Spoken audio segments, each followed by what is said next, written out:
जय श्री कृष्णा मित्रों, आप सभी का बहुत बहुत स्वागत है आपके अपने चैनल भक्ति सागर में। धर्मराज युधिष्ठिर कहने लगे कि हे भगवान, मैंने मार्गशीर्ष कृष्ण एकादशी अर्थात उत्पन्ना एकादशी का सविस्तार वर्णन सुना। अब आप कृपा करके मुझे मार्गशीर्ष माह के शुक्ल पक्ष की एकादशी के विषय में भी बतलाइए।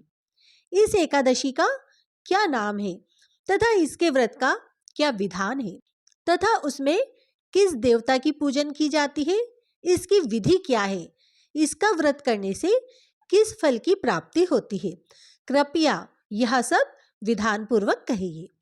भगवान श्री कृष्ण बोले, मार्गशीर्ष माह के शुक्ल पक्ष में आने वाली इस एकादशी को मोक्षदा एकादशी कहा जाता है, जो सब पापों को समाप्त करने वाली है। यह व्रत मोक्ष प्रदान करने वाला तथा चिंतामणि के समान सब कामनाएं पूर्ण करने वाला है।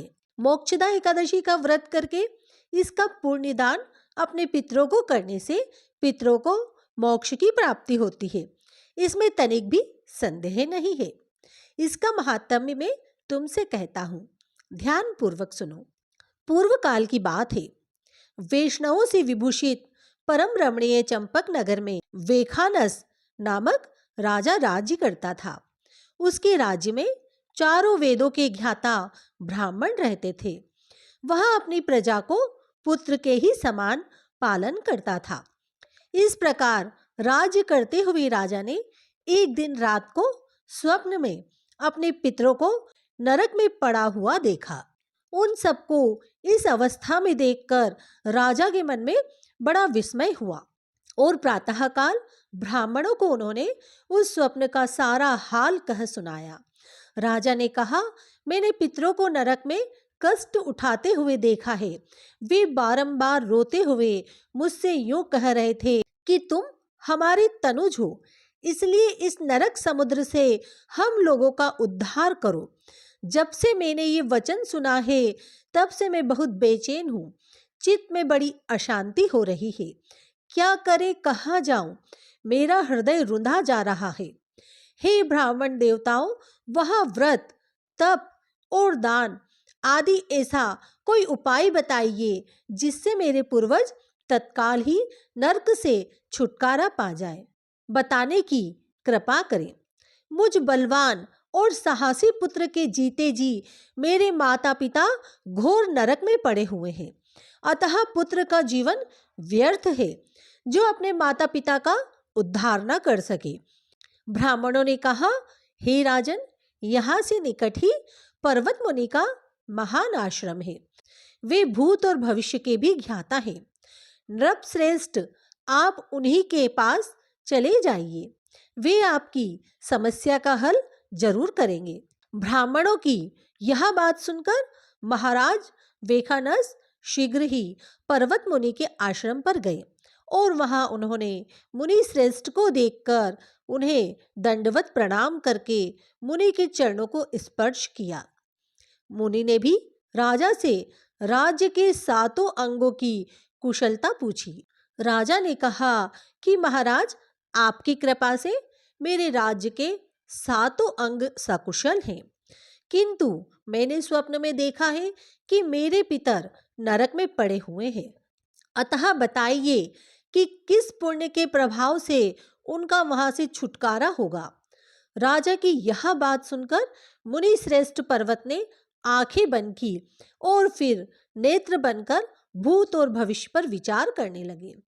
कुछ देर गंभीरता पूर्वक चिंतन करने के बाद उन्होंने कहा, राजन, मैंने अपने योग बल के द्वारा तुम्हारे पिता के सभी कुकर्मों का ज्ञान प्राप्त कर लिया है।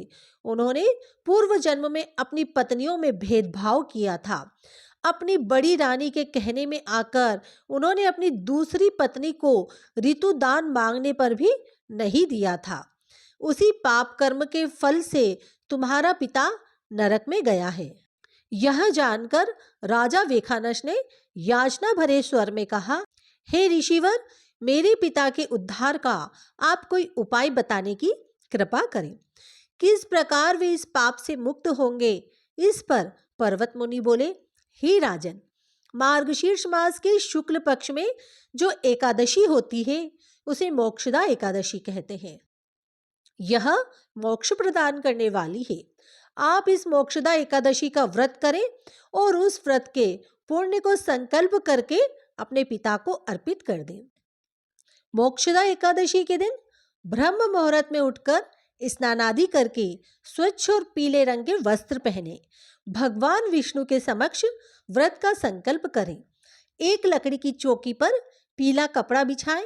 भगवान विष्णु के दामोदर रूप की पूजा करते समय ओम नमो भगवते वासुदेवाय मंत्र का उच्चारण करते हुए पंचामृत से भगवान को स्नान कराएं। भगवान को वस्त्र, चंदन, जनेऊ, गंध, अक्षत, पुष्प, तिल, धूप, दीप, नैवेद्य, ऋतुफल, पान, नारियल आदि अर्पित करें। इसके साथ ही तुलसी पत्र भी अर्पित करें। घी का दीपक जलाएं और कपूर से आरती उतारें और प्रार्थना करें। इस दिन विष्णु सहस्त्र नाम का पाठ करने से षष्ठी के पालनहार श्री हरि विष्णु की विशेष कृपा भक्तों को प्राप्त होती है। इसके बाद मोक्षदा एकादशी की कथा का श्रवण या वाचन करें। मोक्षदा एकादशी की कथा सुनने और पढ़ने से पितरों को मोक्ष की प्राप्ति होती है। पूरे दिन विष्णु जी के नाम का जप एवं कीर्तन करते हुए यह व्रत पूर्ण करना चाहिए। विधि पूर्वक श्रद्धा से पूजा के उपरांत योग्य ब्राह्मणों को फलाहार का भोजन कराएं और दक्षिणा दें।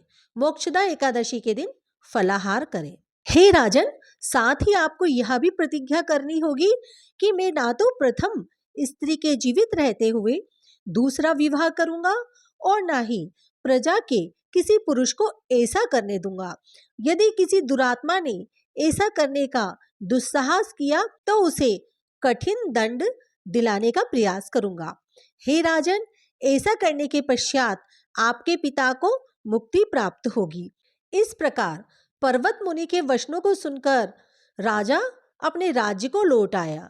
जब उत्तम मार्गशीर्ष मास आया तब राजा वेखानस ने मुनि के कथनानुसार परिवार सहित मोक्षदा एकादशी का विधि पूर्वक व्रत किया और उसका पुण्य समस्त पितरों सहित पिता को अर्पित कर दिया।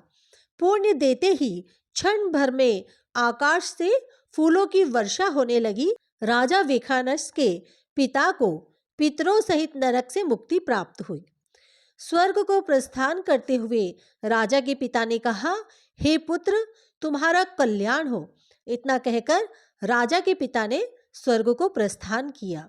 श्री कृष्ण ने युधिष्ठिर से कहा, हे धर्मराज, यदि तुम्हारे मन में संशय है कि स्वयं मैंने कई विवाह कर रखे हैं सो ठीक नहीं, क्योंकि मैं अपनी योग माया की शक्ति से अपने अनंत रूप धारण करता हूँ। रुक्मणी आदि रानियों के पास सदैव उपस्थित रहता हूँ। इसका प्रमाण स्वयं देवऋषि नारद ले चुके हैं।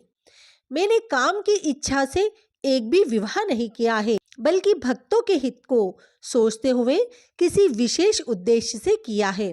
अतएव मेरे बहु विवाह पर संशय नहीं करते हुए मेरे बताए मार्ग पर चलते रहना चाहिए। राजन, जो इस प्रकार मार्गशीर्ष मास के शुक्ल पक्ष की कल्याणमय मोक्षदा एकादशी का व्रत करता है, उसके समस्त पाप नष्ट हो जाते हैं और मरने के बाद वह मोक्ष को प्राप्त कर लेता है। और मोक्ष देने वाली मोक्षदा एकादशी मनुष्यों के लिए चिंतामणि के समान समस्त मनोकामनाओं को पूर्ण करने वाली है। इस महात्म्य को पढ़ने और सुनने से वाजपेयी यज्ञ का फल प्राप्त होता है। शीर्ष मास के शुक्ल पक्ष की एकादशी के दिन ही कुरुक्षेत्र में भगवान श्री कृष्ण ने अर्जुन को श्रीमद् भगवद गीता का उपदेश दिया था। इसीलिए मोक्षदा एकादशी को गीता जयंती भी मनाई जाती है। तो मित्रों, ये थी मार्गशीर्ष मास के शुक्ल पक्ष की मोक्षदा एकादशी की कथा। यदि आपको यह कथा पसंद आई हो तो कथा को लाइक एंड शेयर कीजिए और चैनल को सब्सक्राइब कीजिए। धन्यवाद।